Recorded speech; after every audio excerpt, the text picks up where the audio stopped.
ಯಾಕೆ ಒಂಚೂರು ಮುಟ್ಟಿದ್ರು ಕೊಬ್ಬಿ ಎದ್ರಕೊಂಡಿ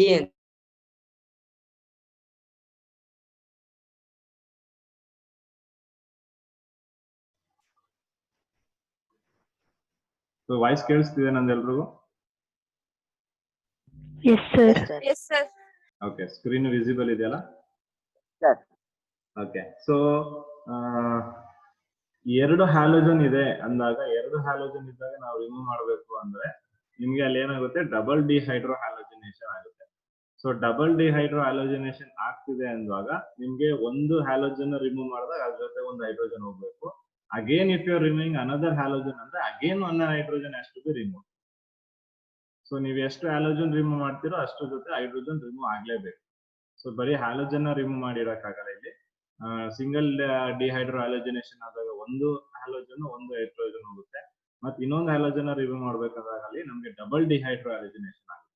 so when double dehydrogen takes place, there is a formation of alkynes instead of alkenes. So alkenes ಬರೋ ಜಾಗದಲ್ಲಿ ನಮಗೆ alkynes ಬರೋ ಚಾನ್ಸಸ್ ಇರುತ್ತೆ. That is in the case of double dehydro halogenation.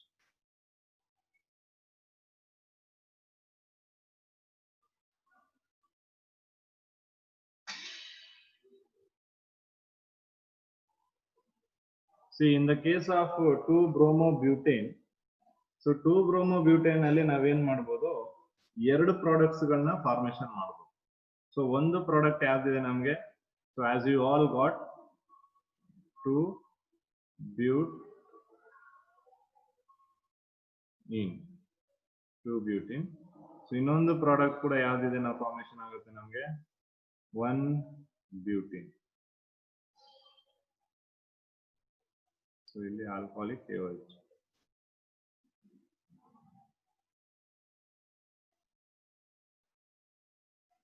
So ಇಲ್ಲಿ ಏನು 2-butene ಬಂದಿದೆ, that is going to be major product, whereas 1-butene is minor. So ಹೇಗೆ ನಮ್ಗೆ ಇಲ್ಲಿ ಮೇಜರ್ ಪ್ರಾಡಕ್ಟ್ ಮೈನರ್ ಪ್ರಾಡಕ್ಟ್ ಬರ್ತಿದೆ ಅಂದ್ರೆ, that's again depends upon a rule called Saytzeff rule.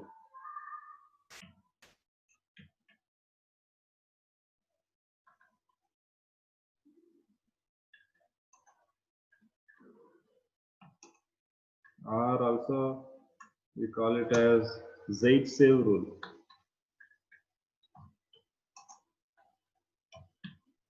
Saytzeff rule ಅಥವಾ Zaitsev rule.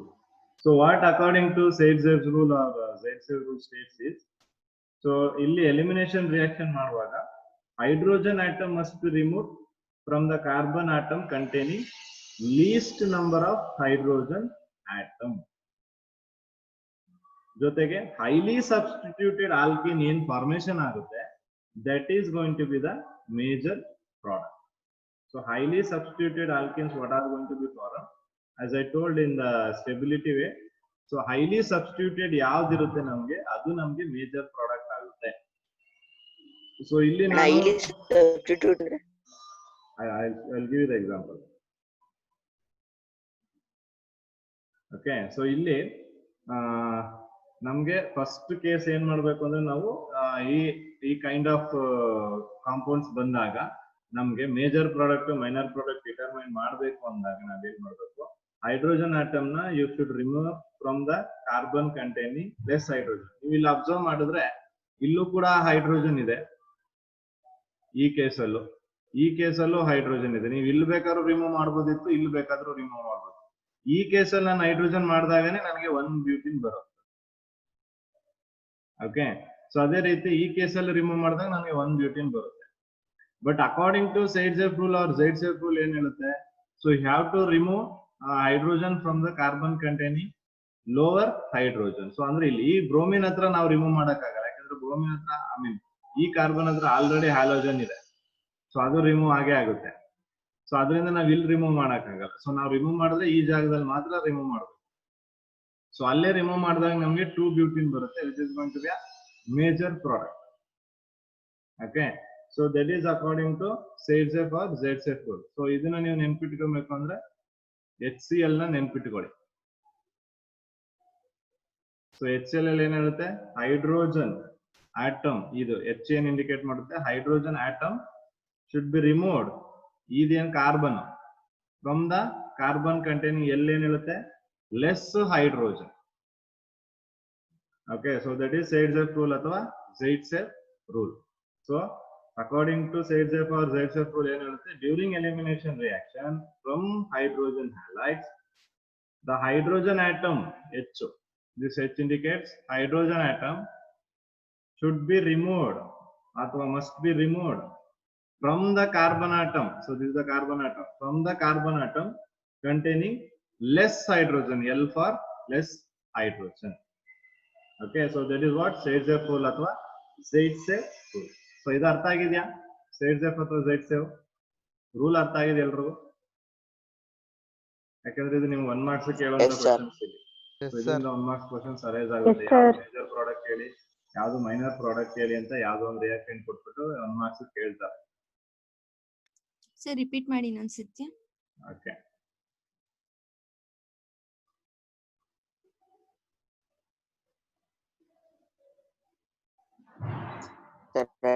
ಇಲ್ಲಿ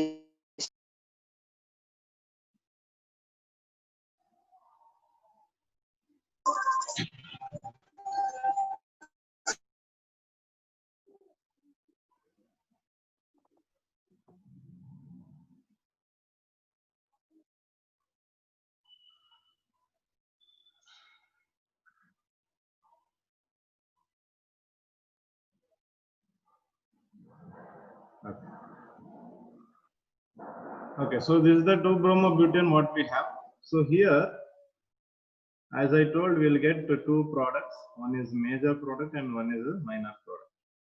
So ಇಲ್ಲಿ ನಾವೇನ್ ಮಾಡಿದ್ವಿ, ಸಿನ್ಸ್ ನಾನು ಈಕ್ವೇಶನ್ ನ ನಿಮ್ಗೆ ಈ ತರ ಸಿಂಪ್ಲಿಫೈ ಮಾಡಿದ್ರಿಂದ ನೀವೇನ್ ಮಾಡಿದ್ರಿ, ಆಟೋಮೆಟಿಕ್ಲಿ ಹೈಡ್ರೋಜನ್ ಇಲ್ಲಿಂದ ರಿಮೂವ್ ಮಾಡಿದ್ರಿ. ಸೊ ಇಫ್ ಇನ್ ಕೇಸ್ ನಾನು ಇಲ್ಲಿ ಜಸ್ಟ್ CH2 ಅಂತ ಕೊಟ್ಟಿದಾಗ ನಿಮ್ಗೆ ಎಲ್ಲಿ ರಿಮೂವ್ ಮಾಡ್ಬೇಕಂತ ಗೊತ್ತಿಲ್ಲ. ಯಾಕೆಂದ್ರೆ ನೋಡಿ, ಇದು ಕೂಡ beta, this also beta and this is also beta. ಈ ಕಾರ್ಬನ್ ಕೂಡ ಬೀಟಾ ಇದೆ, ಈ ಕಾರ್ಬನ್ ಕೂಡ ಬೀಟಾ ಇದೆ. ಸೊ ಅಲ್ಲಿ ಏನ್ ಹೇಳಿದ್ರೆ ಬೀಟಾ ಕಾರ್ಬನ್ ಅಲ್ಲಿರೋ ಹೈಡ್ರೋಜನ್ ಎಲಿಮಿನೇಟ್ ಮಾಡಬೇಕು ಅಂತ. ನೀವು ಈ ಕಡೆ ಇರೋ ಹೈಡ್ರೋಜನ್ ಎಲಿಮಿನೇಟ್ ಆದ್ರೂ ಮಾಡ್ಬೋದು, ಈ ಕಡೆ ಇರೋ ಹೈಡ್ರೋಜನ್ ಆದ್ರೂ ಎಲಿಮಿನೇಷನ್ ಮಾಡ್ಬೋದು. But that gives you the elimination reaction. ಅದ್ರಲ್ಲಿ ಏನ್ ಪ್ರಾಬ್ಲಮ್ ಇಲ್ಲ, ಅದ್ರಲ್ಲಿ ಏನ್ ಡೌಟ್ ಇಲ್ಲ. ಬಟ್ ನಾವ್ಯಾಕೆ ಪರ್ಟಿಕ್ಯುಲರ್ ಆಗಿ ಇಲ್ಲಿರುವಂತಹ ಕಾರ್ಬನ್ ಆಟಮ್ ಅಲ್ಲಿ ಹೈಡ್ರೋಜನ್ ಫೋಕಸ್ ಮಾಡ್ತಿದೀವಿ ಅಂದ್ರೆ that is according to the Zaitsev or Zaitsev. So ಏನು Zaitsev ಅಥವಾ Zaitsev ರೂಲ್ ಹೇಳ್ತಾರೆ ಅಂದ್ರೆ, ಸೊ ನೀವು ಎಲ್ಲಿಂದ ಹೈಡ್ರೋಜನ್ ರಿಮೂವ್ ಮಾಡಬೇಕು, ಫಸ್ಟ್ ಆಫ್ ಆಲ್ ನಾವು ಹೈಡ್ರೋಜನ್ ಎಲ್ಲಿಂದ ರಿಮೂವ್ ಮಾಡಬೇಕು ಅಂದ್ರೆ ಬೀಟಾ ಕಾರ್ಬನ್ ಇಂದ ರಿಮೂವ್ ಮಾಡಬೇಕು. ಸೊ ನಾವಿಲ್ಲಿಗೆ 2 ಬೀಟಾ ಕಾರ್ಬನ್ ಆಟಮ್ ಇದೆ. ಸೊ 2 ಬೀಟಾ ಕಾರ್ಬನ್ ಆಟಮ್ ಇದ್ದಾಗ ನಮ್ಗೆ ಮೇಜರ್ ಪ್ರಾಡಕ್ಟ್ ಯಾವ beta carbon atom? Sir voice ಕೇಳಿಸ್ತಿಲ್ಲ. ಸರ್ ಕೇಳಿಸ್ತಿದೆ. ಕೇಳಿಸ್ತಿದೆ ಸರ್, ಅದೇ ನೆಟ್ವರ್ಕ್ ಪ್ರಾಬ್ಲಮ್ ಇರಬೇಕು. ಅಲ್ಲಿ ನಮ್ಗೆ ಸ್ವಲ್ಪ ನೆಟ್ವರ್ಕ್ ಇಶ್ಯೂ ಇರಬೇಕು, ಸ್ವಲ್ಪ ಚೆಕ್ ಮಾಡಿ. My network is quite good today. Okay.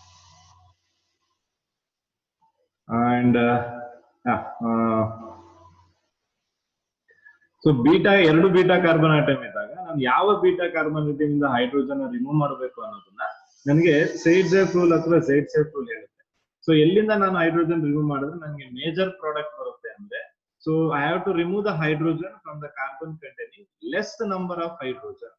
So ನಾನು ಇಲ್ಲಿ ಸೆಲೆಕ್ಷನ್ ಮಾಡೋದಾದ್ರೆ ನನಗೆ CH3 ಇದೆ, ಇಲ್ಲಿ CH3 ಇದೆ, ಇಲ್ಲಿ CH ಇದೆ. ಇದನ್ನ ಮಾತ್ರ ನೀವು ಚರ್ಚೆ ಮಾಡಂಗಿಲ್ಲ. Keep that in mind. ಇದನ್ನ ಮಾತ್ರ ನೀವು ಚರ್ಚೆ ಮಾಡಂಗಿಲ್ಲ. ಸೊ ಇನ್ನಿರೋ 3ರಲ್ಲಿ ಇದಂತೂ ಬೀಟಾ ಆಗೋದಿಲ್ಲ. ಸೊ ಇದು ಗಾಮಾ ಆಗ್ಬಿಡುತ್ತೆ. ಸೊ ಗಾಮಾ ನಾವು ಟಚ್ ಮಾಡೋದು ಬೇಡ. ಸೊ ಅದನ್ನ ಬಿಟ್ಬಿಟ್ರೆ ಇಲ್ಲಿ 2 ಆಪ್ಷನ್ ನೋಡಿದಾಗ ನಮಗೆ ಯಾವ ಕಾರ್ಬನ್ ಅಲ್ಲಿ ಲೆಸ್ ಇದೆ ಅಂದ್ರೆ ಈ ಕಾರ್ಬನ್ ಆಟಮ್ ಅಲ್ಲಿ we have less hydrogen. So we are going to remove the hydrogen or the base is going to abstract the hydrogen from this carbon.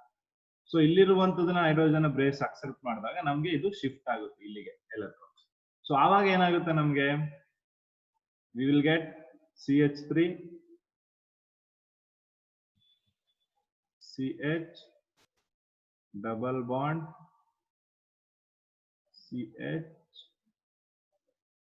then CH3. So this is what we are going to get as a 2-butene. So by products ನೀವು ಆಮೇಲೆ ಬರ್ಕೊಳ್ಳಿ 2-butene ಬರುತ್ತೆ. So ಇದು ನಮ್ಗೆ ಏನಾಯ್ತು, ಇದು major ಆಯ್ತು.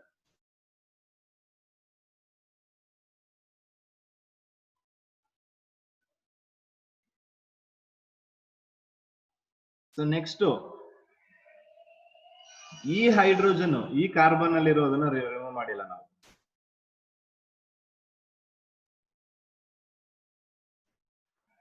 Okay, so what we are doing here is we are going to focus on this hydrogen. So ಇಲ್ಲಿರುವಂತ ಹೈಡ್ರೋಜನ್ ನ ಫೋಕಸ್ ಮಾಡಿದೀವಿ.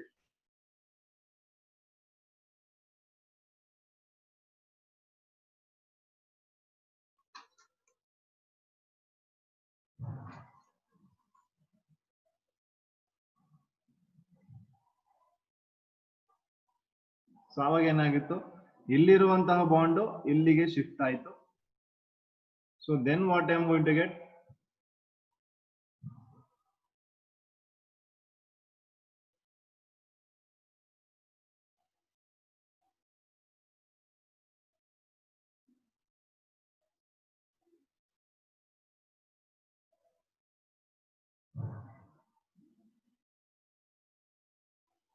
so then I am going to get this product as 1-butene, which is going to be minor here. So major minor ನಮ್ಗೆ ಯಾವ್ದ್ರ ಮೇಲೆ depend ಆಗ್ತದೆ, it's depending purely on this rule, remember. So major minor ಈ rule ಮೇಲೆ depend ಆಗ್ತಿರೋದು. Okay, so ಇಲ್ಲಿ ನಮ್ಗೆ ಯಾವ್ದು ಜಾಸ್ತಿ ಸಬ್ಸ್ಟಿಟ್ಯೂಷನ್ ಇದೆ, ಯಾವ್ದು ಕಮ್ಮಿ ಸಬ್ಸ್ಟಿಟ್ಯೂಷನ್ ಇದೆ ಅಂದ್ರೆ, ನೀವು ಡಬಲ್ ಬಾಂಡ್ ಆ ಕಡೆ ಈ ಕಡೆ ನೋಡಿ. ಸೊ ಡಬಲ್ ಬಾಂಡ್ ಆ ಕಡೆ ಈ ಕಡೆ ನಮ್ಗೆ ಸಬ್ಸ್ಟಿಟ್ಯೂಯೆಂಟ್ಸ್ ಜಾಸ್ತಿ ಇದೆಯಾ ಅಂತ. ಸೊ ಡಬಲ್ ಬಾಂಡ್ ಆ ಕಡೆ ಈ ಕಡೆ ನಮ್ಗೆ ಎಲ್ಲಿ ಸಬ್ಸ್ಟಿಟ್ಯೂಯೆಂಟ್ಸ್ ಜಾಸ್ತಿ ಕಾಣಿಸುತ್ತೆ ಅನ್ನೋದನ್ನ ನಾವು ಫೈಂಡ್ ಔಟ್ ಮಾಡ್ಬೇಕು. ಓಕೆ, ಸೊ ಇಲ್ಲಿ ಡಬಲ್ ಬಾಂಡ್ ಸಬ್ಸ್ಟಿಟ್ಯೂಷನ್ ನೋಡಿದ್ರೆ ಈ ಕಡೆ 2 ಇದೆ, ಇನ್ನೊಂದ್ ಕಡೆ ನಮ್ಗೆ ಏನಿದೆ 3 ಇದೆ. ಬಟ್ ಈ ಕಡೆ ಏನಾಗಿದೆ, ಇಲ್ಲಿ ಎರಡೂ ಕಡೆ ಏನಾಗಿದೆ ನಮ್ಗೆ ಈಕ್ವಲ್ ಅಮೌಂಟ್ ಇದೆ. ಸೊ ಇಲ್ಲಿ ಏನಾಯ್ತು, ನಮ್ಗೆ ಸಬ್ಸ್ಟಿಟ್ಯೂಯೆಂಟ್ಸ್ ಬ್ಯಾಲೆನ್ಸ್ ಆಗಿದೆ, ಮತ್ತೆ ಸಬ್ಸ್ಟಿಟ್ಯೂಯೆಂಟ್ಸ್ ಎರಡೂ ಸೈಡ್ ಇದೆ ನಮ್ಗೆ. ಸೊ ಈ ಎರಡೂ ಸೈಡ್ ಅಲ್ಲಿ ನಮ್ಗೆ ಸಬ್ಸ್ಟಿಟ್ಯೂಯೆಂಟ್ಸ್ ಜಾಸ್ತಿ ಇದೆಯಾ ಚೆಕ್ ಮಾಡ್ಬೇಕು. ಒಂದೇ ಸೈಡ್ ಸಬ್ಸ್ಟಿಟ್ಯೂಯೆಂಟ್ಸ್ ಜಾಸ್ತಿ ಇರುವಂತದ್ದಲ್ಲ, ಬೋತ್ ದ ಸೈಡ್ಸ್ ಸಬ್ಸ್ಟಿಟ್ಯೂಯೆಂಟ್ ಜಾಸ್ತಿ ಇದೆ ಅಂತ ಚೆಕ್ ಮಾಡ್ಬೇಕು. ಸೊ ಹಂಗೆ ಇಲ್ಲಿ ಈಗ ಈ ಜಾಗದಲ್ಲಿ ಇಲ್ಲೇನಿದೆ, CH3 CH ಮತ್ತೆ CH3 CH ಇದೆ. ಮತ್ತೆ ಅಗೇನ್ ಇಲ್ಲೂ ಒಂದು ಸಬ್ಸ್ಟಿಟ್ಯೂಷನ್ ಆಗ್ಬೋದು, ಇಲ್ಲಿಗೂ ಸಬ್ಸ್ಟಿಟ್ಯೂಷನ್ ಆಗ್ಬೋದು, ಅಥವಾ ಇಲ್ಲಿಗೆ ಎಲ್ಲಿಗೆ ಬೇಕಾದ್ರೂ ಸಬ್ಸ್ಟಿಟ್ಯೂಷನ್ ಮಾಡ್ಕೋಬಹುದು.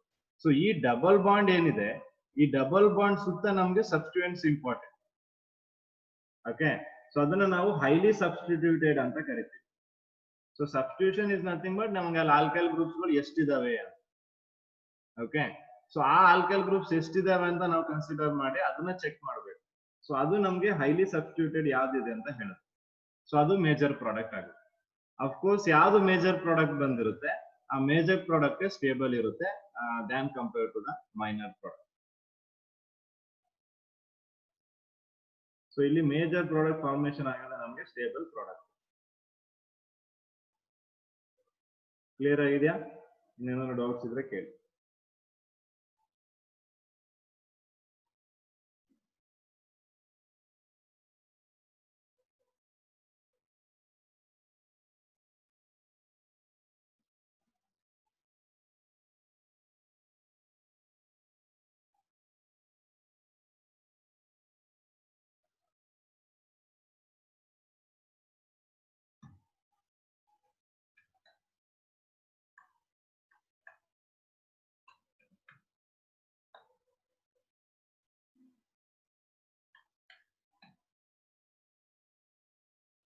ಸೊ ನಿಮ್ಗೆ ಅಸೈನ್ಮೆಂಟ್ಗೆ 2-ಬ್ರೋಮೋಪೆಂಟೇನ್ ನ ಕೊಟ್ಟಿದ್ದೀನಿ. ಸೊ 2-ಬ್ರೋಮೋಪೆಂಟೇನ್ಗೆ ನೀವು ಮೇಜರ್ ಮತ್ತೆ ಮೈನರ್ ಪ್ರಾಡಕ್ಟ್ ಎರಡೂ ಬರೀಬೇಕು. So it is two bromopentane. So ಇದನ್ನ ನೀವು ರಿಯಾಕ್ಷನ್ ಮಾಡಿ, ಸೊ ಎರಡು ರಿಯಾಕ್ಷನ್ ಮಾಡಿ ಇದರಲ್ಲಿ ಮೇಜರ್ ಪ್ರಾಡಕ್ಟ್ ಯಾವ್ದು ಬರುತ್ತೆ, ಮೈನರ್ ಪ್ರಾಡಕ್ಟ್ ಯಾವ್ದು ಬರುತ್ತೆ ಅಂತ ಯಾವ್ದು fine. So that is again your assignment. Is everyone clear about this elimination reaction? Yes, sir. Yes, sir.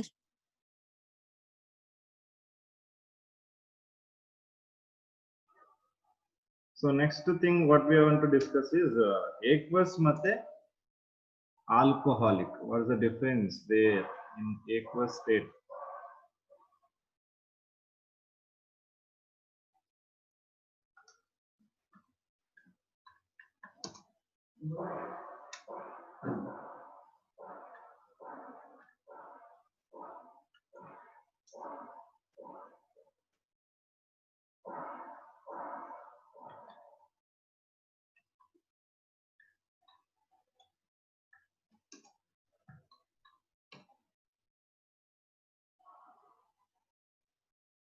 So aqueous KOH ಮತ್ತೆ ಆಲ್ಕೋಹಾಲಿಕ್ KOH ಇದೆ.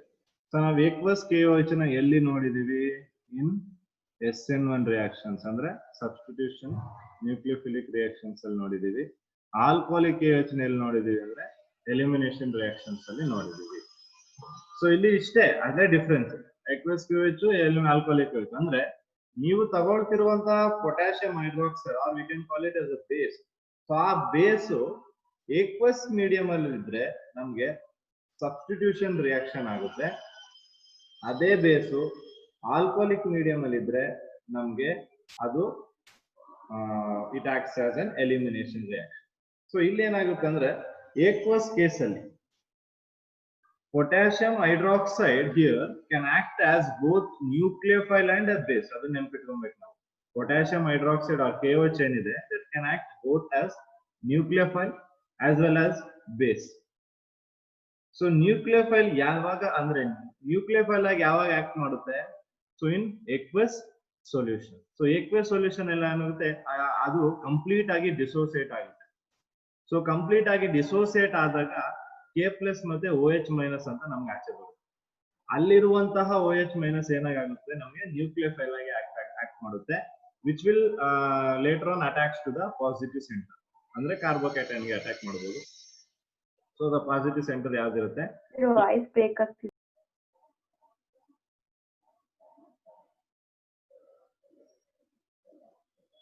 Am I clear now? Yes, sir. Yes, Yes, sir. sir. Sir. So aqueous state ಅಲ್ಲಿ ಇರುವಾಗ ಈ OH ಏನಿದೆ ಅದು ಏನಾಗಿ act ಮಾಡುತ್ತೆ ನಮ್ಗೆ? That acts as nucleophile. Okay, so ನಾವು ಏಕ್ವಸ್ ಸೊಲ್ಯೂಷನ್ ಅಲ್ಲಿ ಹಾಕಿದಾಗ ಏನಾಗುತ್ತೆ, ಅದು ಕಂಪ್ಲೀಟ್ ಡಿಸೋಸಿಯೇಟ್ ಆಗುತ್ತೆ. ಕಂಪ್ಲೀಟ್ ಡಿಸೋಸಿಯೇಟ್ ಆಗುತ್ತೆ because it's a strong. So strong base ಆಗಿರೋದ್ರೆ ಕಂಪ್ಲೀಟ್ ಡಿಸೋಸಿಯೇಷನ್ ಆಗುತ್ತೆ. ಸೊ ಕಂಪ್ಲೀಟ್ ಡಿಸೋಸಿಯೇಷನ್ ಆದಾಗ OH- ಏನಾಗುತ್ತೆ ನಮ್ಗೆ ನ್ಯೂಕ್ಲಿಯೋಫೈಲ್ ಆಗಿ ಆಕ್ಟ್ ಮಾಡುತ್ತೆ. ಓಕೆ, ಸೊ ಅವಾಗ ಅದು ನಮ್ಗೆ ಸಬ್ಸ್ಟಿಟ್ಯೂಷನ್ ರಿಯಾಕ್ಷನ್ಸ್ ಕೊಡುತ್ತೆ, ನ್ಯೂಕ್ಲಿಯೋಫಿಲಿಕ್ ಸಬ್ಸ್ಟಿಟ್ಯೂಷನ್ ರಿಯಾಕ್ಷನ್ಸ್ ಕೊಡುತ್ತೆ. But in the case of alcoholic potassium hydroxide, so alcoholic potassium hydroxide case ಅಲ್ಲಿ ಏನಾಗುತ್ತೆ, ಅದೇ OH ನಮ್ಗೆ ಬೇಸ್ ಆಗಿ ಆಕ್ಟ್ ಮಾಡುತ್ತೆ. It acts as base in the case of alcoholic. So ಅದನ್ನ ನಮ್ಗೆ ಆಲ್ಕೋಹಾಲಿಕ್ ಏನಿದೆ, alcoholic condition. So alcoholic condition ಏನ್ ಮಾಡುತ್ತೆ ನಮ್ಗೆ, let's take like ethyl alcohol ಆಗ್ಬೋದು ಅಥವಾ ಇಥಿಲೀನ್ ಆಲ್ಕೋಹಾಲ್ ಆಗ್ಬೋದು, ಯಾವ್ದಾದ್ರು ತಗೊಂಡು. ಸೊ ಅದೇನ್ ಮಾಡುತ್ತೆ, ಅದನ್ನ ಡಿಸೋಸಿಯೇಟ್ ಮಾಡಿದೆ ನಮ್ಗೆ RO- ಅಯಾನ್ಸ್ ತರ ಫಾರ್ಮೇಶನ್ ಮಾಡುತ್ತೆ. ಓಕೆ, ಸೊ ಅಲ್ಲಿ ನಮ್ಗೆ ಆ OH ಏನಿದೆ ಆ ಕೇಸ್ ಅಲ್ಲಿ ನಮ್ಗೆ ಆ OH ನಮ್ಗೆ ಬೇಸ್ ಆಗಿ ಆಕ್ಟ್ ಮಾಡುತ್ತೆ. ಇದು in the case of elimination. So ನೆನ್ಪಿಟ್ಕೊಬೇಕಾಗಿರೋದು ನಾವೇನು, ಏಕ್ವಸ್ ಸ್ಟೇಟ್ ಅಲ್ಲಿ KOH ಅಲ್ಲಿರುವಂತ OH ನ್ಯೂಕ್ಲಿಯೋಫೈಲ್, ಅದೇ ಆಲ್ಕೋಹಾಲಿಕ್ ಸ್ಟೇಟ್ ಅಲ್ಲಿ KOH ಅಲ್ಲಿರುವಂತ OH ಬೇಸ್. ಆ ಬೇಸ್ ನಮ್ಗೆ OH+ ನ ಅಬ್ಸ್ಟ್ರಾಕ್ಟ್ ಮಾಡಕ್ ಆಗುವಂಥದ್ದು. ಅದೇ ರೀತಿ ಇಲ್ಲಿರುವಂತ ನ್ಯೂಕ್ಲಿಯೋಫೈಲ್ ಪಾಸಿಟಿವ್ ಸೆಂಟರ್ಗೆ ಅಟ್ಯಾಕ್ ಮಾಡುವಂಥದ್ದು. ಸೊ ಇದೆರಡೂ ಕೇಸು ನಮ್ಗೆ ಆಲ್ಕೋಹಾಲಿಕ್ ಮತ್ತೆ ವಾಟರ್ ಅಂತ. ಈಗ ನಾವು ಇಲ್ಲಿ ಏನ್ ಮಾಡ್ತಿದೀವಿ, ಈ ಕೇಸ್ ಅಲ್ಲಿ ವಾಟರ್ ಅಂದ್ರೆ ಏಕ್ವೆಸ್. ಓಕೆ, ಸೊ ಯಾವಾಗ ವಾಟರ್ ಇರುತ್ತೆ ಅವಾಗ ನಮ್ಗೆ ನ್ಯೂಕ್ಲಿಯೋಫಿಲಿಕ್ ಕ್ಯಾರೆಕ್ಟರ್ ಎಕ್ಸಿಸ್ಟ್ ಆಗುತ್ತೆ. ಯಾವಾಗ ನಮ್ಗೆ ಆಲ್ಕೋಹಾಲ್ ಇರುತ್ತೆ, ಸೊ ಆಲ್ಕೋಹಾಲ್ ಇದ್ದಾಗ ನಮ್ಗೆ ಮೋರ್ ಬೇಸಿಕ್ ಕ್ಯಾರೆಕ್ಟರ್ ಎಕ್ಸಿಸ್ಟ್ ಆಗುತ್ತೆ. ಸೊ ಮೋರ್ ಬೇಸಿಕ್ ಕ್ಯಾರೆಕ್ಟರ್ ಆದಾಗ ಅದು ಈ ಎಲಿಮಿನೇಷನ್ ತೋರಿಸುತ್ತೆ. ಜೊತೆಗೆ ನ್ಯೂಕ್ಲಿಯೋಫೈಲಿಕ್ ಕ್ಯಾರೆಕ್ಟರ್ ಜಾಸ್ತಿ ತೋರಿಸಿದಾಗ ಅದು ನಮ್ಗೆ SN1 ತೋರಿಸುತ್ತೆ. ಸರ್ ಆಲ್ಕೋಹಾಲಿಕ್ ಡಿಸೋಸಿಯೇಷನ್ ಆಗಲ್ವಾ? ಆಲ್ಕೋಹಾಲಿಕ್ KOH ಅಲ್ಲಿ ನಮ್ಗೆ ಇಲ್ಲಿ ನೀವು ಅಬ್ಸರ್ವ್ ಮಾಡುವಷ್ಟು ಡಿಸೋಸಿಯೇಷನ್ ಆಗಲ್ಲ, ಅಷ್ಟು ಸ್ಟ್ರಾಂಗ್ ಆಗಿ ಡಿಸೋಸಿಯೇಷನ್ ಆಗಲ್ಲ. ಇಲ್ಲಿ ಆಗುವಂತ ಡಿಸೋಸಿಯೇಷನ್ ಸ್ವಲ್ಪ weak. Partial dissociation sir? Partial ಅಂತ ಹೇಳಕ್ ಆಗಲ್ಲ ನಮ್ಗೆ ಇಲ್ಲಿ, ಯಾಕೆಂದ್ರೆ ಪಾರ್ಷಿಯಲ್ ಆದಾಗ ಏನಾಗುತ್ತೆ, some should be in the state of KOH only. But ಇಲ್ಲಿ ಏನಾಗುತ್ತೆ ನಮ್ಗೆ ಒಂದು 70 to 80% ಅಷ್ಟು ಡಿಸೋಸಿಯೇಷನ್ ಆಗುತ್ತೆ. ಕಂಪ್ಯಾರಿಸನ್ ಮಾಡಿದಾಗ ನಮ್ಗೆ ಏಕ್ವಸ್ ಮತ್ತೆ ಆಲ್ಕೋಹಾಲಿಕ್, ಏಕ್ವಸ್ ಅಲ್ಲಿ ನಮ್ಗೆ ಡಿಸೋಸಿಯೇಷನ್ ಸ್ವಲ್ಪ ಜಾಸ್ತಿ ಇರುತ್ತೆ ಈ ಕೇಸ್ ಅಲ್ಲಿ. ಸೊ ಅದನ್ನ ನಾವು ಕಂಪ್ಯಾರಿಸನ್ ಮಾಡ್ತಾ ಇದೀವಿ, ಇಲ್ಲಿ ಪಾರ್ಷಿಯಲ್ ಅಂತ ಹೇಳಕ್ ಆಗಲ್ಲ. Okay sir.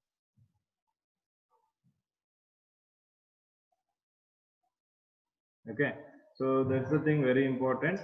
ಸೊ ಅದಕ್ಕೆ ಇಲ್ಲಿ ಇದು ಡಿಫ್ರೆನ್ಸ್ ಇದೆ aqueous KOH ಮತ್ತೆ ಆಲ್ಕೋಹಾಲಿಕ್. ನಿಮ್ಗೆ ಎಕ್ಸಾಮ್ ಅಲ್ಲೂ ಕೂಡ ಕ್ವಶನ್ ಕೊಟ್ಬಿಟ್ಟು ಯಾವ್ದಾದ್ರು ಒಂದು ರಿಯಾಕ್ಟೆಂಟ್ ಕೊಟ್ಟು ಆಲ್ಕಹಾಲ್ ಹ್ಯಾಲೈಡ್, ಯಾಕಂದ್ರೆ ಎರಡು ಸ್ಟೇಟ್ ಅಲ್ಲಿ ನಾವು ತಗೊಳ್ಳುವಂತದ್ದು ಆಲ್ಕಹಾಲ್ ಹ್ಯಾಲೈಡ್ ಏನಿರುತ್ತೆ ಸ್ಯಾಚುರೇಟೆಡ್ ಇರುತ್ತೆ. ಆಲ್ಕೋಹಾಲಿಕ್ KOH ಆಗ್ಬೋದು, aqueous KOH ಆಗ್ಬೋದು, ಎರಡು ಕಂಡೀಷನ್ ಅಲ್ಲಿ it will be saturated. Major ಆಗಿ ನಮ್ಗೆ ಇಲ್ಲಿ ರಿಯಾಕ್ಷನ್ ಪ್ರೊಸೀಡ್ ಆಗೋದು whether it's going to be SN1 or whether it's going to be elimination ಅಂತ ಮೇಜರ್ ಆಗಿ ಪ್ರೊಡ್ಯೂಸ್ ಆಗೋದು based on the aqueous KOH ತಗೊಂಡಿದ್ವಾ ಆಲ್ಕೋಹಾಲಿಕ್ KOH ತಗೊಂಡಿದ್ವಾ. ಸೊ ನೀವು ಎಕ್ಸಾಮ್ ಅಲ್ಲಿ when you are writing nucleophilic reactions ಅವಾಗ ನೀವು ಅಲ್ಲಿ ಮಸ್ಟ್ ಅಂಡ್ ಶುಡ್ ಮೆನ್ಷನ್ ಮಾಡ್ಬೇಕು ಅದು aqueous ಅಂತಾನೆ, ಅಥವಾ ಎಲಿಮಿನೇಷನ್ ಮಾಡ್ಬೇಕಾದ್ರೆ ಮಸ್ಟ್ ಅಂಡ್ ಶುಡ್ ಮೆನ್ಷನ್ ಮಾಡಬೇಕು ಆಲ್ಕೋಹಾಲಿಕ್ ಅಂತಾನೆ. ನೀವು ಜಸ್ಟ್ KOH ಅಥವಾ ಜಸ್ಟ್ NaOH ಅಂತ ಬರೆದ್ರೆ you are going to lose the marks. So ಅದು ನಿಮ್ಗೆ again effects in scoring. So that you have to keep in mind.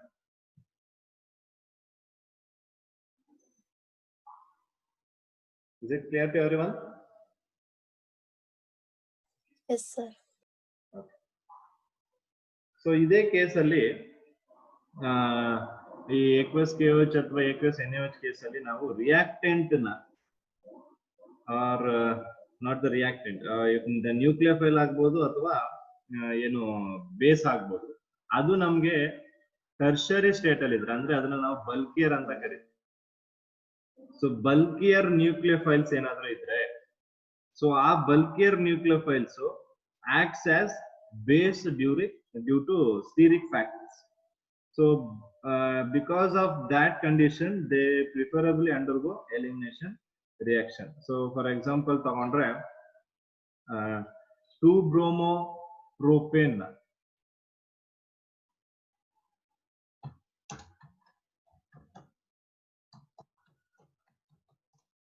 2-bromopropane if you are going to heat with the alcoholic solution of sodium salt of tertiary butyl alcohol, alcoholic solution of sodium salt of tertiary butyl alcohol, so ಆ condition ಅಲ್ಲಿ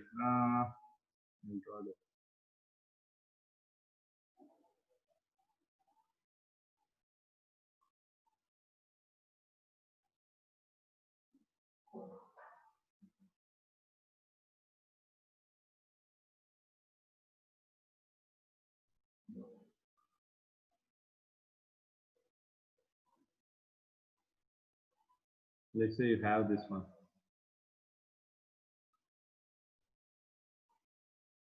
Okay, so ಇದು ನಮ್ಗೆ ಇದೆ tertiary butyl alcohol ಇದೆ, ಅಥವಾ ಇದನ್ನು ನಾವು will take it and will do like this.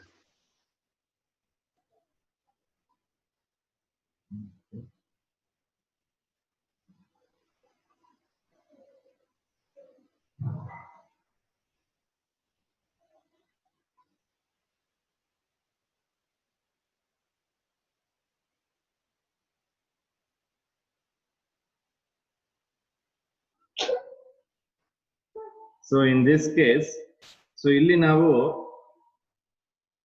this is what tertiary sodium salt of tertiary butyl alcohol. So ಇಲ್ಲಿ ಏನಾಗುತ್ತೆ, ಇದು ನಮ್ಗೆ instead of acting as a nucleophile it acts as a base. Okay, so ಈ case ಅಲ್ಲಿ ನಮ್ಗೆ ನಾವು 2-bromopropane ನ heat ಮಾಡಿದಾಗ ನಮ್ಗೆ ಏನಾಗುತ್ತೆ, ಪ್ರೋಪೀನ್ ಫಾರ್ಮೇಶನ್ ಆಗುತ್ತೆ as a major product. So propene major product ಆಗಿ ಫಾರ್ಮೇಶನ್ ಆಗೋದ್ರಿಂದ ಪ್ರೋಪೀನ್ ಏನಾಗುತ್ತೆ ನಮ್ಗೆ ಅಂಡರ್ಗೋಸ್ ಎಲಿಮಿನೇಷನ್ ರಿಯಾಕ್ಷನ್ ಅಲ್ಲಿ you are going to get the propene here. So ನಮ್ಗೆ ಬಲ್ಕಿಯರ್ ನ್ಯೂಕ್ಲಿಯೋಫೈಲ್ಸ್ ಏನಾದ್ರು ಇದ್ದಾಗ, so bulkier nucleophiles always prefers what we say elimination reaction. So bulkier ಏನಿದೆ ಅದು ಎಲಿಮಿನೇಷನ್ ರಿಯಾಕ್ಷನ್ಸ್ ನ ಫೇವರ್ ಮಾಡುತ್ತೆ. Even though if I am carrying out this in the aqueous state, so ಇದು aqueous state ಅಲ್ಲಿ ಇದೆ ಅನ್ಕೊಳ್ಳೋಣ. So aqueous state ಅಲ್ಲಿ ಇದೆ ಅಂದ್ರೂನುವೆ because of their steric factor, ಇದನ್ನೇ ನಾನು ಹೇಳ್ತಿದ್ದೆ ಸ್ಟೀರಿಕ್ ಹಿಂಡರೆನ್ಸ್ ಅಂತ. ಸೊ ಇವೆಲ್ಲ ಬಲ್ಕಿಯರ್ ಗ್ರೂಪ್ಸ್ ಇಲ್ಲಿರೋಂಥದ್ದು. ಸೊ ಈ ತರ ಬಲ್ಕಿಯರ್ ಗ್ರೂಪ್ಸ್ ಇರೋದ್ರಿಂದ ಸ್ಟೀರಿಕ್ ಹಿಂಡರೆನ್ಸ್ ಎಕ್ಸಿಸ್ಟ್ ಆಗೋದ್ರಿಂದ even though we have bulkier nucleophile, they always prefer to undergo elimination reactions. So ನೀವು SN1 ಮಾಡಬೇಕು ಅಂದಾಗ ಈ ತರ ಟರ್ಷರಿ ನ್ಯೂಕ್ಲಿಯೋಫೈಲ್ಸ್ ತಗೊಂಡಾಗ SN1 ಪ್ರಾಡಕ್ಟ್ ಬರೋದು ಕಷ್ಟ ಇರುತ್ತೆ. ಸೊ ಆ ಕೇಸಲ್ಲಿ ಏನಾಗುತ್ತೆ ಅದು it preferably goes elimination reaction. Clear ಆಗಿದೆಯಾ?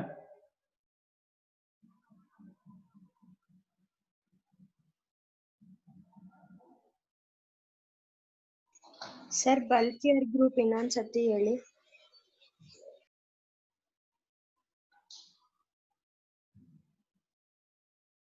CH3 ಇದೆಯಲ್ಲ, ಇದು ನಮ್ಗೆ ಅದನ್ನೇ ನಾವು ಬಲ್ಕಿಯರ್ ಗ್ರೂಪ್ ಅಂತ ಕರೆಯೋದು. So these are as I told in the beginning electron releasing groups ಇವು. ಸೊ ಇಲ್ಲಿಗೆ ಯಾವುದೇ ಒಂದು ಇನ್ಕಮಿಂಗ್ ನ್ಯೂಕ್ಲಿಯೋಫೈಲ್ ನ ಅಲೋ ಮಾಡಲ್ಲ. ಸೊ ಯಾವುದೇ ಈ ಕಡೆಯಿಂದ ಬಂದು ಅಟ್ಯಾಕ್ ಮಾಡೋದಕ್ಕೆ ಬರಲ್ಲ. ಸೊ ಆ ತರ ಇರೋದ್ರಿಂದ ನಮ್ಗೆ ಈ ಕೇಸಲ್ಲಿ ನ್ಯೂಕ್ಲಿಯೋಫಿಲಿಕ್ ಸಬ್ಸ್ಟಿಟ್ಯೂಷನ್ ರಿಯಾಕ್ಷನ್ ಕಷ್ಟ ಆಗುತ್ತೆ. ಓಕೆ, ಸೊ ಅಥವಾ ಇದೇ ಹೋಗಿ ನಮ್ಗೆ ನ್ಯೂಕ್ಲಿಯೋಫೈಲ್ ಆಗಿ ಅಟ್ಯಾಕ್ ಮಾಡೋದಕ್ಕೂ ಕೂಡ ಕಷ್ಟ ಆಗುತ್ತೆ. ಯಾಕೆ ಕಷ್ಟ ಆಗುತ್ತೆ ಅಂದ್ರೆ because of it's bulkier nature. So ತುಂಬಾ ಸ್ಟ್ರಾಂಗ್ ಇರುತ್ತೆ ಮತ್ತು ತುಂಬಾ ಸ್ಟೇಬಲ್ ಇರುತ್ತೆ. Electron withdrawing group electron release ಆಗ್ತಾ ಇರುತ್ತೆ. ಇದು ಅದೇನ್ ಮಾಡುತ್ತೆ, ಅದ್ರಲ್ಲಿ ಇರುವಂತಹ ಚಾರ್ಜ್ ನ ಅದೇ ಸ್ಟೇಬಲ್ ಮಾಡ್ಕೊಳ್ಳುವಂತ ಕೆಪಾಸಿಟಿ ಇರುತ್ತೆ ಇದಕ್ಕೆ. ಸೊ ಆ ತರ ಅದರದ್ದು ಚಾರ್ಜ್ ನ ಅದೇ ಸ್ಟೇಬಲೈಸ್ ಮಾಡ್ಕೊಂತ ಇದ್ದಾಗ it becomes stable. So in that case ಏನಾಗುತ್ತೆ, ಅದು ನಮ್ಗೆ ನ್ಯೂಕ್ಲಿಯೋಫಿಲಿಕ್ ಸಬ್ಸ್ಟಿಟ್ಯೂಷನ್ ರಿಯಾಕ್ಷನ್ ನ ಪ್ರಿಫರ್ ಮಾಡಲ್ಲ. ಆ ಕೇಸಲ್ಲಿ because of this steric hindrance what is existing here. So ಇದೇನು ಬಲ್ಕಿಯರ್ ಗ್ರೂಪ್ಸ್ ಇದ್ರೇನೆ ನಮ್ಗೆ ಸ್ಟೀರಿಕ್ ಇಂಡರೆನ್ಸ್ ಎಕ್ಸಿಸ್ಟ್ ಆಗುತ್ತೆ. ಸೊ ಈ ಬಲ್ಕಿಯರ್ ಗ್ರೂಪ್ ಗಳಿಂದ ಸ್ಟೀರಿಕ್ ಇಂಡರೆನ್ಸ್ ಎಕ್ಸಿಸ್ಟ್ ಆಗುತ್ತಲ್ಲ, ಆ ಸ್ಟೀರಿಕ್ ಇಂಡರೆನ್ಸ್ ಏನ್ ಮಾಡುತ್ತೆ ನಮ್ಗೆ ನ್ಯೂಕ್ಲಿಯೋಫಿಲಿಕ್ ಸಬ್ಸ್ಟಿಟ್ಯೂಷನ್ ರಿಯಾಕ್ಷನ್ ಆಗಕ್ಕೆ ಬಿಡೋದಿಲ್ಲ. Instead of that it prefers to undergo elimination reaction. The very important thing you have to remember is, so when you have a tertiary components as a nucleophile or tertiary components in the aqueous state ಅಲ್ಲಿ nucleophile ಆಗಿ act ಮಾಡ್ತಿದೆ ಅಂತ ಹೇಳಿದ್ರೆ, ಆ ಕೇಸಲ್ಲಿ ಅದು ಯಾವುದೇ ಕಾರಣಕ್ಕೂ ನಮಗೆ ನ್ಯೂಕ್ಲಿಯೋಫಿಲಿಕ್ ಸಬ್ಸ್ಟಿಟ್ಯೂಷನ್ ರಿಯಾಕ್ಷನ್ ಪ್ರಾಡಕ್ಟ್ಸ್ ನ ಕೊಡಲ್ಲ. Instead of that it always gives you the elimination reaction products.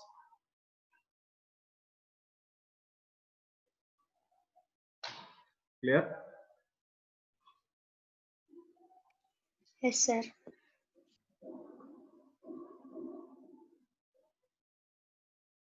Okay, so that's all about the elimination reaction. So elimination reactions ಅಲ್ಲಿ ಏನಾದರೂ ಡೌಟ್ಸ್ ಇದೆ ಕ್ಲಿಯರ್ ಮಾಡಿ.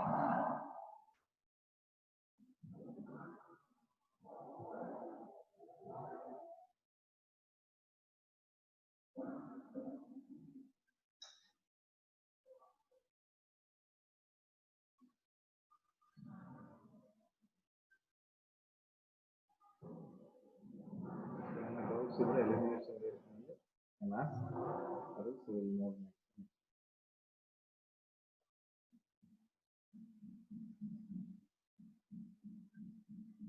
So ಇಲ್ಲಿ ಸೇರಿದಷ್ಟು ಹೇಳಿದೀನಿ. Greater number of alkyls group attach ಆಗಿರುವಂತದ್ದು doubly bonded carbon atom is preferred. So ಇಲ್ಲಿ 2 bromo pentane ತಗೊಂಡಿದ್ದಾರೆ. ಸೊ ಅದಕ್ಕೆ ನಿಮ್ಗೆ ಹೋಮ್ವರ್ಕ್ ಕೊಟ್ಟಿದ್ದೀನಿ, ಅದನ್ನ ಮಾಡಿ. ಸೊ ನೆಕ್ಸ್ಟ್ ನಮ್ಗೆ ಇರುವಂತದ್ದು reaction with metals. So reaction with metals. So metals ಗೊತ್ತಿದೆ ನಿಮ್ಗೆ. ಸೊ ಇಲ್ಲಿ ಆಲ್ಕೈಲ್ ಹಾಲೈಡ್ ಏನಿದೆ, ಆಲ್ಕೈಲ್ ಹಾಲೈಡ್ ನ we are going to react with the metals. So next ನಮ್ಗೆ so chemical properties of haloalkanes ಅಲ್ಲಿ substitution ಆಯ್ತು, ಎಲಿಮಿನೇಷನ್ ಆಯ್ತು. So now we are discussing about the reaction with metals. So ಅದರಲ್ಲಿ ನಮಗೆ first ಇದೆ reaction with magnesium ಅಥವಾ action of magnesium ಅಂತ ಕರಿತೀವಿ. Formation of Grignard reagent. Formation of Grignard reagent is very important. What is Grignard reagent ಅಂತ ಕೇಳ್ತಾರೆ, ಅಥವಾ what is the composition of Grignard reagent ಅಂತ ಕೇಳ್ತಾರೆ. So that is very important. Okay, so reaction with metals ಅಲ್ಲಿ chloride, bromide and iodide reacts with certain metals to form organometallic compounds such as Grignard reagents. So what do you mean by organometallic compounds? So organometallic compounds are nothing but inorganic metallic compounds. The metal is directly attached to the carbon. So Grignard reagent ಅಲ್ಲಿ ನಾವು ನೋಡೋದಾದ್ರೆ Grignard reagent ನಾವು ಆರ್ಗ್ಯಾನೋಮೆಟಾಲಿಕ್ compound ಅಂತ ಕರಿತೀವಿ. So ಯಾಕೆ Grignard reagent ನಾವು ಆರ್ಗ್ಯಾನೋಮೆಟಾಲಿಕ್ compound ಆಗಿ ಕರಿತೀವಿ? Because there you can see the metal is directly attached to the carbon atom. So metal direct agi carbon atom ge attach agidre, then we call that as a Grignard reagent. Clear agidya? Grignard reagent andre okay. So we'll take an example. So when alkyl halide that reacts with magnesium powder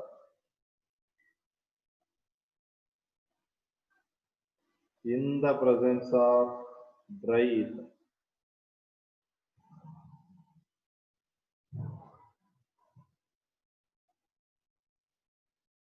in the presence of dry ether. So we are going to get alkyl magnesium halide as the product. This alkyl magnesium halide is known as Grignard reagent. So this is a general reaction. So Rx reacts with magnesium in the presence of dry ether, it will give you RMgX. ಅದನ್ನ RMgX ಏನಿದೆ ಅದೇ Grignard reagent. ಇಲ್ಲಿ ನೀವು observe ಮಾಡಬಹುದು magnesium metal ಏನಿದೆ R ಅಂದ್ರೆ alkyl. So ಇದರಲ್ಲಿರುವ carbon ಗೆ ಡೈರೆಕ್ಟ್ ಆಗಿ ಅಟ್ಯಾಚ್ ಆಗಿದೆ.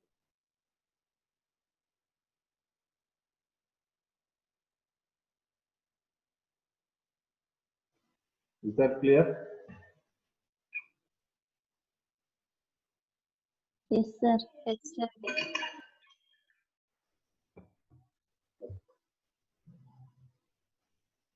So next we'll see the mechanism of this.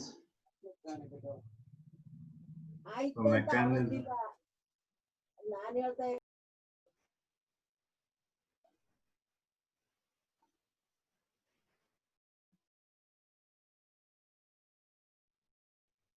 So mechanism ಅಲ್ಲಿ ಏನು ಮಾಡಿದ್ರೆ ಫಸ್ಟ್ ಮೆಗ್ನೀಷಿಯಂ ಇದೆ.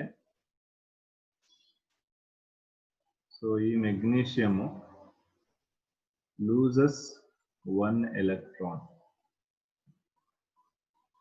So when it loses one electron, magnesium gets positive charge here. ಜೊತೆಗೆ ಒಂದು ಎಲೆಕ್ಟ್ರಾನ್ ಮೆಗ್ನೀಷಿಯಂ ಅಲ್ಲಿ ಹಂಗೆ ಔಟರ್ ಎಲೆಕ್ಟ್ರಾನಿಕ್ ಕಾನ್ಫಿಗರೇಷನ್ ಅಲ್ಲಿ ಉಳ್ಕೊಂಡಿದೆ. ಅದನ್ನ ನಾನು ಡಾಟ್ ಇಂದ ಇಂಡಿಕೇಟ್ ಮಾಡ್ತೇನೆ. ಓಕೆ. ಸೊ ನಮಗೆ ಗೊತ್ತಿದೆ ಮೆಗ್ನೀಷಿಯಂ ಏನಿರ್ತದೆ 2 8 ಮತ್ತೆ 2 ಇರುತ್ತೆ ರೈಟ್. ಎಲೆಕ್ಟ್ರಾನ್ ಔಟರ್ ಎಲೆಕ್ಟ್ರಾನ್ ಎರಡೇ ಇರುತ್ತೆ. ಒಂದು ಹೋಗಿದೆ ಅಂದ್ರೆ ನೆಕ್ಸ್ಟ್ ಉಳಿದಿದೆ ಒಂದು. ಆ ಒಂದನ್ನ ಇಲ್ಲಿ ಇಂಡಿಕೇಟ್ ಮಾಡಿದ್ದೀನಿ ಡಾಟ್ ಇಂದ. ಓಕೆ. ಸೊ ನೆಕ್ಸ್ಟ್ ನಮ್ಗೆ RX ಇದೆ. RX ಅಲ್ಲಿ ಅಗೇನ್ ಗೊತ್ತಿದೆ ನಮ್ಗೆ halogen more electronegative, so it draws the electrons from this to halogen. As a result, you'll get R plus here and X minus.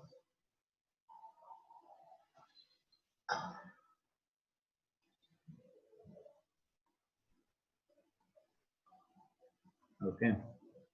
So ಇಲ್ಲಿ ಏನ್ ಮಾಡ್ತಾ ಇದೀವಿ ನಾವು ಅಂದ್ರೆ ಈ R ಪ್ಲಸ್ ಏನಿದೆ R ಪ್ಲಸ್ ನ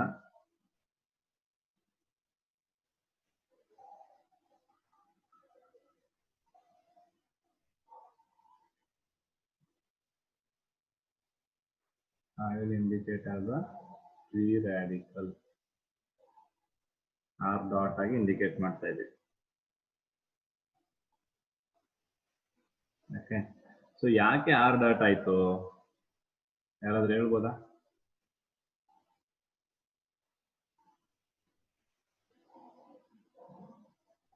R ಪ್ಲಸ್ ಆಗ್ಬೇಕಿತ್ತು, ಬಟ್ ನಾನು ಅದನ್ನ ಫ್ರೀ ರಾಡಿಕಲ್ ಅಂತ ಇಂಡಿಕೇಟ್ ಮಾಡ್ತಾ ಇದ್ದೀನಿ. ವೈ?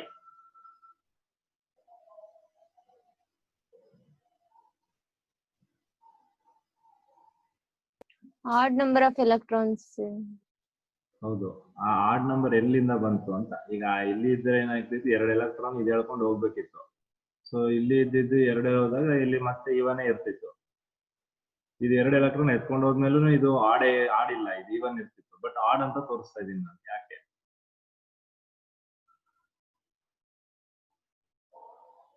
ಸರ್ ಮೆಗ್ನೀಷಿಯಂ ಒಂದು ಎಲೆಕ್ಟ್ರಾನ್ಸ್ ರಿಲೀಸ್ ಆಗಿತ್ತಲ್ಲ ಸರ್, ಅದು ಇಲ್ಲಿ ಅಕ್ಸೆಪ್ಟ್. ಗುಡ್. ಸೊ ಆ ಮೆಗ್ನೀಷಿಯಂ ಅಲ್ಲಿ ಇರುವಂತ ಎಲೆಕ್ಟ್ರಾನ್ ಬಂದು ಇಲ್ಲಿಗೆ ಅಟ್ಯಾಕ್ ಆಗುತ್ತೆ. ಸೊ ಆವಾಗ ಪ್ಲಸ್ ಏನಿರುತ್ತೆ ಅದರಲ್ಲಿ odd number of electron exist ಆಗುತ್ತೆ. At this case R dot free radical ಆಗಿ ಎಕ್ಟ್ ಮಾಡುತ್ತೆ. ಸೊ ನೆಕ್ಸ್ಟ್ ಕೇಸ್ ಅಲ್ಲಿ ನಮ್ಗೆ ಏನು ಆರ್ ಡಾಟ್ ಇದೆ ಮತ್ತೆ ಇಲ್ಲಿನೂ ಇದೆ ನೋಡಿ, mg ಪ್ಲಸ್ ಡಾಟ್, ಇದು ಮತ್ತೆ ಒಂದು x ಮೈನಸ್ ಉಳ್ಕೊಂಡಿದೆ. ಸೊ ಇದು 3 ಕಂಬೈನ್ ಆಗಿ ನಮ್ಗೆ finally they will form R mgx. So ಇಲ್ಲಿ ನಾವು ಅಬ್ಸರ್ವ್ ಮಾಡೋದಾದ್ರೆ ಈ ಆರ್ ಮತ್ತೆ mg ಏನ್ ಮಾಡುತ್ತೆ, ಎರಡೂ ರಾಡಿಕಲ್ಸ್ ಏನಿದೆ ಶೇರ್ ಮಾಡುತ್ತೆ. ಶೇರ್ ಮಾಡಿದಾಗ ಇಲ್ಲಿ ಯಾವ ಕೈಂಡ್ ಆಫ್ ಬಾಂಡ್ ಎಕ್ಸಿಸ್ಟ್ ಆಗುತ್ತೆ?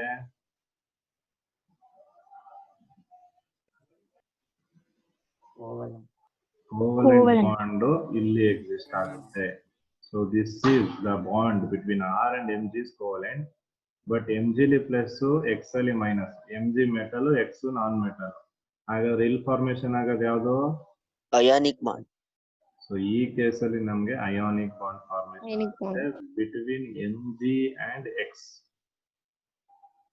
ಬಟ್ ನಾವಿಲ್ಲಿ ಅಬ್ಸರ್ವ್ ಮಾಡಿದ್ರೆ mgನು ಮೆಟಲ್, ಆರ್ ಆಲ್ಕೈಲ್ ಅಂದ್ರೆ ಅದು ಕೂಡ ನಾನ್ ಮೆಟಲ್. ಇವೆರಡರ ಮಧ್ಯ ನಮ್ಗೆ ಏನಾಗಬೇಕು? ಅಯಾನಿಕ್ ಬಾಂಡ್ ಎಕ್ಸಿಸ್ಟ್ ಆಗಬೇಕು. But I am saying it's an covalent bond. ಹಾಗಾದ್ರೆ ಅದರಲ್ಲಿ ಅಯಾನಿಕ್ ಕ್ಯಾರೆಕ್ಟರ್ ಇದೆಯಾ ಇಲ್ವಾ? ಇರುತ್ತೆ.